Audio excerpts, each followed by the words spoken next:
guys, welcome to Classic Rock and Country Music Facts and Trivia. Thank you for being here. We're going to stay on country for today anyway. It's on Willie Nelson and how, this is back in 1960, mind you. He said, "I was out of my mind. A drunk and frustrated Willie Nelson laid down on Broadway in the snow." Even for a musician as talented as Willie Nelson, the road to stardom wasn't all wine and roses. Born in Abbott, Texas in 1933, music came easily to him as a child, writing his first songs at the age of 7, joining his first band at the age of 10, and touring locally in high school with a group called the Bohemian Polka. After a quick stint in the Air Force, he went to Baylor University, but dropped out after 2 years to fully commit to music, which he'd never given up on despite those other pursuits.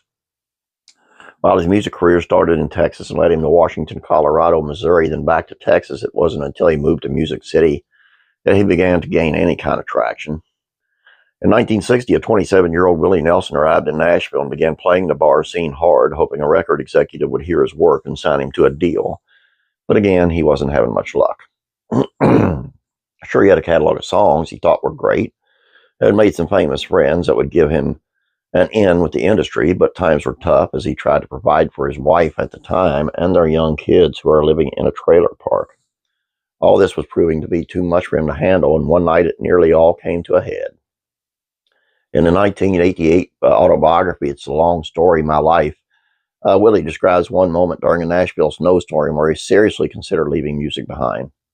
When a cold front hit Nashville that winter, I sat at a bar at Tootsie's and gazed out the window, watching the drifting snow, feeling as low as low can be. My soul was frozen over. The warm sunshine of hope was a million miles away.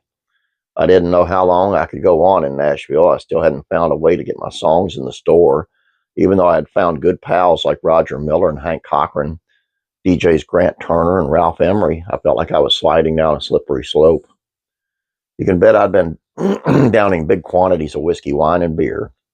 I was no longer in my right mind. I was in my who gives a F mind.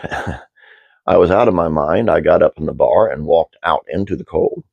Despite the freezing cold temperatures and the light clothing he was wearing, Willie parked himself in the middle of the street and let the weight of the moment wash over him.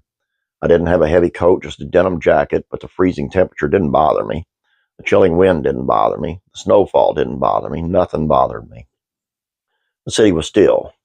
No one on the street except me. A weird peace came over me as I walked off the sidewalk into the middle of the street where, don't ask me why, I decided to lie down and rest.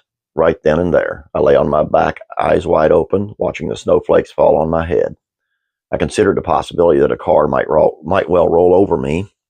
I guess I must have been okay with that because for at least 10 minutes I didn't move. He went on to say that the reason he did it was mostly just because he was drunk and not that he wanted to end his life. Maybe I was looking for an out, or maybe I was just taking a break or a chance. It's tough to know exactly what I was up to. I was drunk, as a rule. Drunks do crazy shit. I can't tell you that I was trying to commit suicide, because I wasn't. In those days, I usually packed a pistol. In my young and stupid macho mind, I thought that's what real men did. If I were interested in ending it all, I would have shot myself in the head, but that thought didn't cross my mind. Instead, it was just a matter of reclining in the middle of a street on a snowy night in Nashville. I might have written a song about it, but I didn't. Shortly after this moment, Willie got the break. When the aforementioned Hank Cochran referred him to Pamper Music in Goodlettsville, where he's eventually hired on as a writer for $50 a week. Of course, Willie didn't actually break into the music scene for real until he put Nashville in the rearview mirror and went down to Austin, Texas. The moments like this show the power of sticking with something when you know it's what you're supposed to be doing. Doesn't mean bash your head into the same wall over and over again, but regroup and find a new angle, or in Willie's case, a new town to build your career in.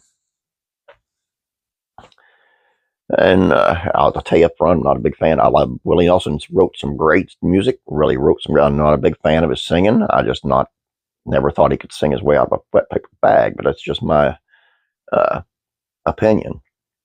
But he's written some awesome music. Great songwriter. And apparently he's got a lot of fans, so I must be missing out on something. I just can't figure it out.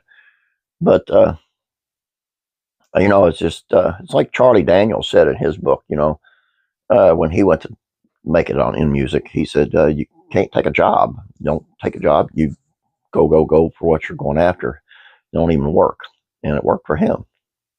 Now nowadays it's a little bit tougher to get into the business, so you might want to get a job. But anyway, that's all I got for you. I hope you guys enjoyed this. Please don't forget to subscribe, and please like this video. Yep. Please share it with family and friends. Guys, have a great day. I'm going to try to get back on rock and roll tomorrow. So be checking us out. God bless you, and I'm praying for you.